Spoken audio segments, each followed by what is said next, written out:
Bismillah, Assalamualaikum warahmatullahi wabarakatuh. Alhamdulillah, wassalatu ala rasulillah wa ala alihi wa sahbihi ajma'in, amma ba'd. Alhamdulillah, hari ini kita bertemu kembali untuk melanjutkan materi kita ke makharijul dan sifatul huruf. Kita masuk ke makhraj dan sifat huruf dod. Huruf dod ini perlu latihan berulang-ulang agar sampai ke makhrajnya dan sifatnya. Baik, kita ke makhraj huruf dod, di mana makhraj huruf dod itu dari tepi lidah bertemu dengan dinding bagian dalam gigi geraham atas. Tepi lidah ini bertemu dengan dinding bagian dalam gigi geraham atasnya, bisa bagian kanan saja, bagian kiri saja, atau kedua-duanya. Jadi yang bisa kita lakukan yang mana? Satu dengan yang lainnya biasanya berbeda. Kalau saya bagian kanan bisanya, ada lagi mungkin yang kedua-duanya. Kemudian kita ke sifat huruf dod. Yang pertama adalah jahar, yaitu udara atau nafas tertahan. Jadi kalau misalkan kita menyebutkan huruf dod, apalagi pada saat kondisi dia sukun, jangan ada udara atau nafas yang berhembus. Jadi udaranya tertahan. Jangan sampai udaranya mengalir karena dia sifatnya jahar. Jangan sampai bocor udaranya. Nafasnya jangan sampai bocor, tapi tertahan. Jangan sampai ketika kita mengucapkan al itu ada nafas, ya. Kalau kita letakkan di depan mulut kita itu ada nafas yang mengalir. Jangan, karena sifat dod yang pertama adalah nafas tertahan. Jangan sampai ada udara yang mengalir. Selanjutnya, sifat huruf dod yang kedua adalah rokhwah. Rokhwah adalah suara mengalir sempurna, jangan diputus. Ya, pada saat mengucapkan huruf dod, apalagi huruf dodnya itu pada saat dia sukun, harus dialirkan suaranya. Ya, jangan sampai terputus. Seperti apa? Ad, ya, setelah ditempelkan jangan sampai suaranya terputus. Sifat selanjutnya adalah isti'la, artinya suara diarahkan ke langit-langit, karena huruf dod adalah salah satu dari huruf yang dibaca tebal. Ya, jangan dibacanya tipis, jangan do tapi bo, ya. Bagaimana cara agar dia naik ke langit-langit? Ya, dengan diangkat pangkal lidah kita. Sifat selanjutnya adalah itbaq. Ya, bo adalah salah satu dari huruf tebal yang tebal banget. Jadi selain shod yang sudah kita temui, ada huruf do, huruf dod yang dibaca itbaq, yaitu suara terkepung antara permukaan lidah dengan langit-langit atas. Jadi dia udah isti'la, itbaq pula, ya. Jadi bacanya bo, ya. Jangan do, ya. Jangan, apalagi kalau sampai bibirnya ikutan monyong pada saat huruf dod itu kita membaca harokatnya fathah, ya. Jangan bibirnya ikutan maju, jangan do, agar terdengar tebal, tidak, tapi pangkal lidahnya yang dinaikkan agar seperti gambar, ya. Lidahnya itu ada cekungan, itu menandakan kalau huruf tersebut itu isti'la dan itbaq, artinya hurufnya tebal. Makanya kita lihat gambarnya, lidahnya itu cekung karena diangkat pangkal lidahnya. Sifat yang spesial pada huruf dod adalah istitolah, yaitu pergerakan lidah dari belakang mulut hingga ke depan pada saat selama pengucapan huruf dod, yaitu kepala lidahnya menempel ke akar 2 gigi seri atas karena efek tekanan yang kuat dari udara yang mendorong lisan hingga ke depan.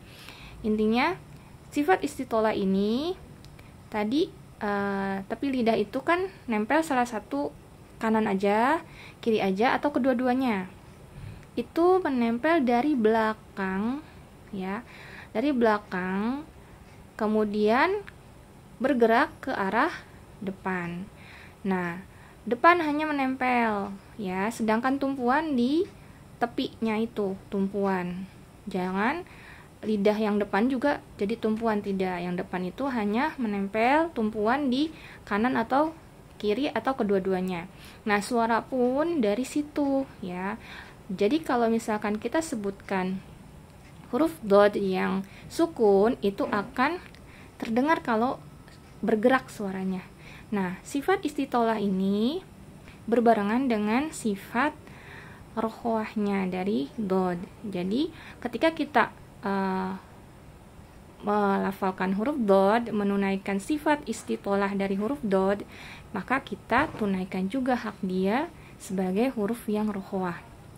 Seperti apa? Ya. Jadi, suaranya gak terputus. Kemudian berasa ada gerak lidah itu menempel dari belakang bergerak ke depan,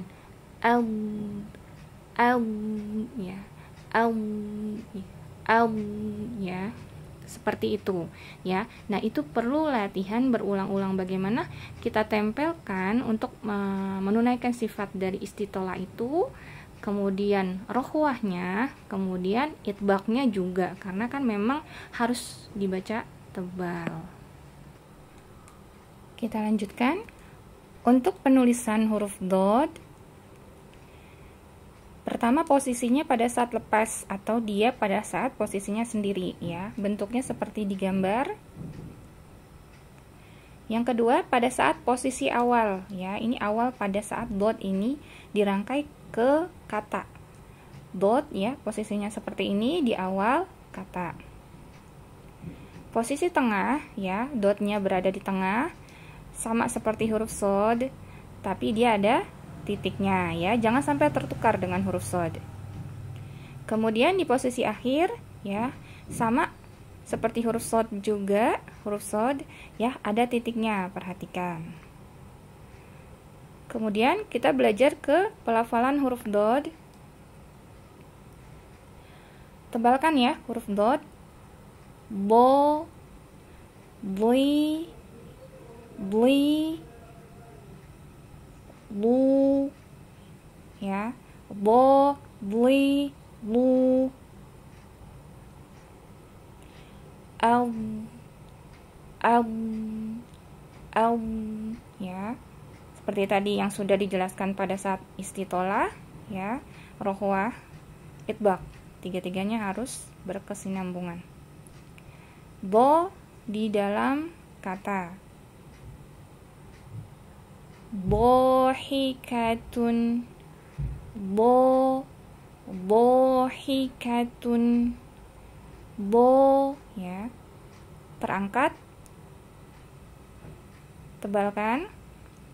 Tapi pada saat huruf dod ini harokatnya fathah, jangan sampai bibir kita ikutan dimonyongkan atau bibirnya maju, tapi pangkal lidah yang dinaikkan agar lidahnya itu yang bagian tengah ada cekungan. Jadi untuk agar terdengar huruf dod itu tebal, jangan sampai dimonyongkan bibirnya, jangan bohikatun, bo, ya, tapi bo, bohikatun, bohikatun, jangan bo, ya, bibir jangan ikutan maju. Huruf dod itu dimonyongkan bibir pada saat dia harokatnya apa? Dhammah, iya. Tapi kalau dia harokatnya fathah, jangan, ya. Untuk agar kita dapat huruf dod ini dibaca isti'la dan itbaqnya gimana? Ya, perlu belajar terus untuk menaikkan pangkal lidah kita agar cekungan, ya, lidah kita yang bagian tengah cekung, suara itu terkumpul, ya, terkumpul di langit-langit ya, jangan sampai keluar ya itu. Lanjut contohnya, pada saat huruf dot ini sukun ya, ayo lebih dikelihatan lagi untuk itbaq istilahnya, untuk rohwanya, dan untuk istitolahnya.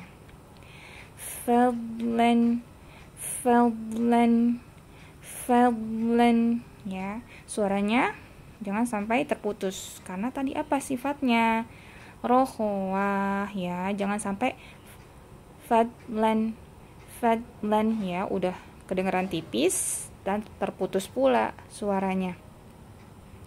Fadlan, fadlan ya. Jadi pada saat dia mau nyambung ke huruf lam, itu suara nggak terputus. Fadlan, fadlan ya. Nah, suara harus tertumpu di tepi lidah. Jangan sampai di ujungnya itu juga tertumpu. Kan ujung lidahnya dia pada saat bergerak dari tepi ke bagian depan, bergerak dari tepi kanan aja, kiri aja, atau kedua-duanya bergerak ke depan ya, itu sifat istitolah. Jadi jangan sampai tertumpu di lidah bagian depannya yang dekat ke makhraj lam itu, tapi bertumpu suara di tepi ya. Pada saat tempelkan terus. Kita belajar huruf dot itu pada saat dia sukun atau tasydid, untuk tempelin terus ya, tempelin terus sampai dia tuh kita tuh nempelnya yang untuk pengucapan makhraj huruf dot itu sebelah kanan saja, kiri saja, atau dua-duanya. Nah, itu masing-masing kita yang tahu dan kita bertalaki kepada guru ya, sudah betul atau belum ini pengucapan makhraj huruf dot kita sama sifat-sifatnya. Jadi harus bertalaki langsung ya. Kita lanjut. Ini contoh kata dari huruf dot yang harokatnya kasroh ya. Tebalkan ya, meskipun dia harokatnya kasroh tapi dibaca tebal. Fil ardi, bli, fil ardi ya, bli tebalkan, fil ardi ya, jangan fil ardi, nanti mirip huruf dal, tapi bli, bli, bli ya, makanya tempelkan dulu. Sebelah mana tempelnya, kanan, kiri, atau dua-duanya ya, masing-masing berbeda orang ya. Kalau misalkan ditempelkan di kanan, tempelkan dulu, kemudian baru lepaskan ke harokatnya, harokat kasroh, bli, bli, bli ya, bli, makanya tempelin dulu. Kalau dia sudah menempel sempurna, pangkal lidah naik, kemudian turunkan rahang untuk mengucapkan harokat kasroh ya. Kasroh kan harus diturunkan rahangnya. Bli, bli, fil ardi, bli, fil ardi ya. Terus diulang-ulang sampai bisa ditalaki juga kepada guru. Baik, demikian contohnya. Semoga video ini bermanfaat. Subhanakallahumma wa bihamdika asyhadu an la ilaha illa anta astaghfiruka wa atubu ilaik. Assalamualaikum warahmatullahi wabarakatuh.